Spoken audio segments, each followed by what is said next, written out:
I was just minding my business, getting ready to watch a YouTube video. I clicked on it and I got a YouTube ad. And it was for the Running Man Remake. And so I was a little curious. And so I let the trailer play. And right at the start, you see the pandering, the DEI push. They gave Glen Powell's character a black wife and kid. Of course. And, that panders to the DEI in relationships where basically whites must have sex and or date or marry blacks or they racist.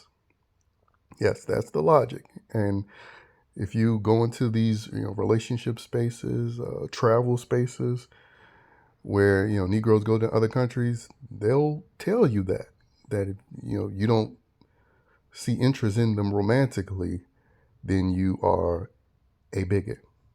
Basically trying to psychologically rape people, peer pressuring them to engage in a relationship with them. And then they replaced the Richard Dawson game show host character with some openly gay black actor, of course. And then they had a real homosexual moment during the trailer where Glen Powell's character was turned around wearing underwear and he smacked his own ass and gave a middle finger. Like just a very unnecessary insert, especially when you're doing that to your male lead. But here's yet another prime example that even when they do the white male lead, that's actually saving a lot of movies and allowing a lot of movies to be successful recently, they're still going to find a way to cut down that character. They're going to put him in a forced relationship with a colored woman, and most recently has been black women, in appealing to their most loyal, dumb voting base.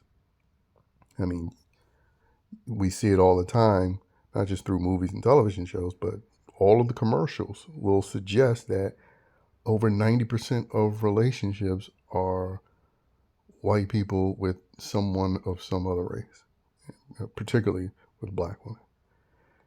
And I don't even believe Arnold Schwarzenegger's character, which this movie is a remake of, I don't even think his character had a wife and child. As I recall, I think he had a love interest. It was that Latina actress. So it was a Latino woman. And the original Running Man, the only Running Man as far as I'm concerned, they even had Jim Brown and Yaphet Kotto, I think his name was. So they had the black characters where they could have, brought back actors to play those characters in this movie. But of course, they just wanted to add on. Replace Richard Dawson's notable role as the game show host with a gay black Negro. And then give the main title character a black wife and child. And the swirlers and divestors of the world, particularly of America, are going to be foaming at the mouth at that. Oh, Glen Powell, child, he likes chocolate. I mean, because that's how pathetic these people are. Like, they spend most of their lives talking about how much they hate white people, while at the same time fantasizing about the most attractive among them finding them sexually attractive. Like, again, I've said it before, it's a real hate-love obsession.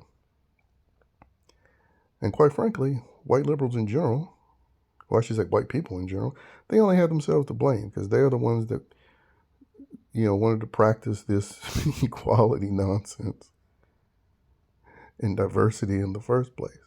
As much as you can point the finger at Jewish involvement, the fact of the matter is this acceptance, this savior complex thing is still very much a European desire.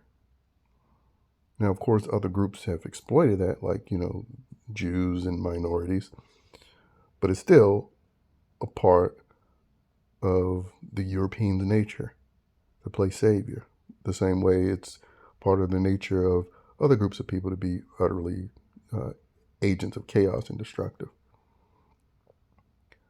But yeah, when I saw that, I just had to make a video about that.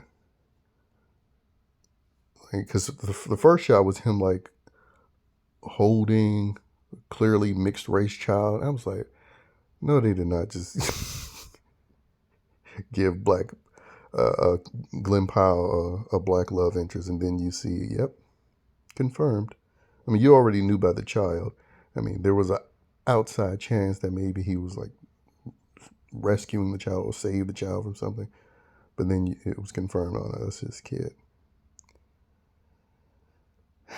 And again, it's just pathetic.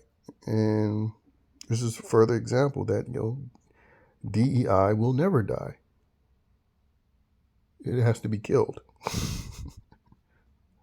And one way to do it is for people who claim to be against this nonsense to stop financially supporting Hollywood.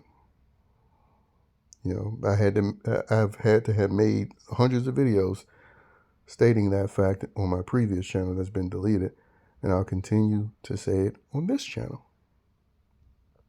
If you're not showing up to support it, the people who claim to be against it, then it doesn't matter how much money laundering they do or influx of resources that they get from the government and corporate America or their foreign allies who are our enemies. It doesn't matter if there's no physical bodies present to support any of this nonsense. Because if it was left in the hand 100% of, woke libtards who cheerlead all of this nonsense, then it wouldn't survive, because I'm a firm believer that most of them aren't the ones consistently supporting this nonsense. It's the people who would claim to be against it that supports this the most. Because, that's your casual audience, that's your normie audience who like to act as if they're, centrist, middle of the road. But, in reality, they're not.